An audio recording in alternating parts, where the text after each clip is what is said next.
সাবেক আইজিপি বেনজির আহমেদের সম্পত্তি ক্রোকের নির্দেশ দিয়েছেন আদালত। বৃহস্পতিবার 23শে মে দুদকের আবেদনের পরিপ্রেক্ষিতে ঢাকা মেট্রোপলিটন সিনিয়র স্পেশাল জজ মোহাম্মদ আহসামস জগলুল হোসেনের আদালত এ আদেশ দেন।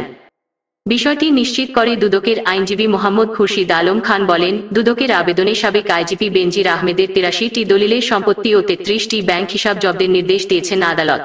আদালতে দেওয়া আবেদনে বলা হয়, সাবেক আইজিপি বেনজির আহমেদের সম্পত্তি ক্রোক ও ফ্রিজ না করা গেলে তা হস্তান্তর হয়ে যেতে পারে। পরবর্তীকালে রাষ্ট্রের অনুকূলে বাজেয়াপ্ত করা সম্ভব হবে না। পরবর্তী সময় আদালতের দেওয়া আদেশে বলা হয়েছে, মানি লন্ডারিং আইন 2012 এর 14 ধারা এবং দুদক বিধিমালা 2007 এর বিধি 18 অনুযায়ী সব স্থাবর সম্পত্তি ক্রোক এবং অস্থাবর সম্পত্তি ফ্রিজের আদেশ দেওয়া হলো। বেনজির আহমেদের বিরুদ্ধে ওঠা অভিযোগ অনুসন্ধানে দুর্নীতি দমন কমিশনে দুদক চিঠি দেন ব্যারিস্টার সৈয়দ সাইদুল হক সুমন। চিঠিতে বলা হয়, বাংলাদেশ পুলিশের সাবেক মহাপরিদর্শক বেনজির আহমেদ 34 বছর 7 মাস চাকরি করে গত 30শে সেপ্টেম্বর 2022 সালে অবসরে যান। অবসর গ্রহণের পর দেখা যায়, বেনজির আহমেদের স্ত্রী ও কন্যাদের নামে বিপুল পরিমাণ সম্পত্তি রয়েছে, যা তার আয়ের তুলনায় অসম।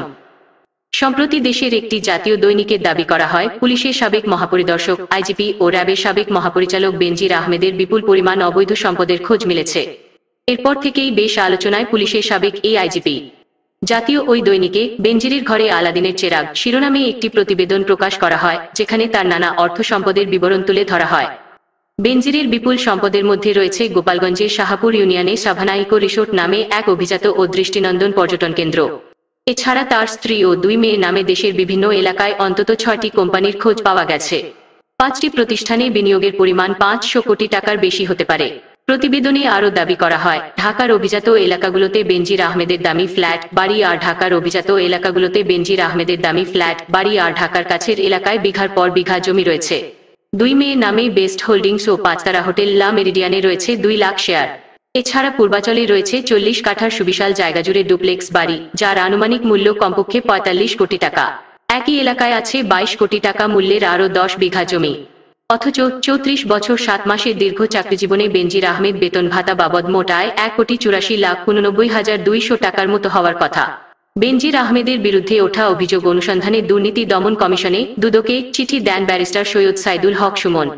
চিঠিতে বলা হয়, বাংলাদেশ পুলিশের সাবেক মহাপরিদর্শক বেনজির আহমেদ 34 বছর 7 মাস চাকরি করে গত 30শে সেপ্টেম্বর 2022 সালে অবসরে যান।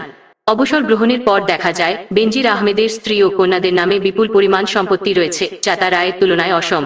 বেনজির আহমেদ তার পদের অপব্যবহার করে তার আয়ের তুলনায় প্রতিবেদনে উল্লিখিত সম্পত্তিগুলো অধিগ্রহণ করেছেন বলে বিশ্বাস করার যথেষ্ট কারণ রয়েছে বলেও চিঠিতে জানান ব্যারিস্টার সুমন।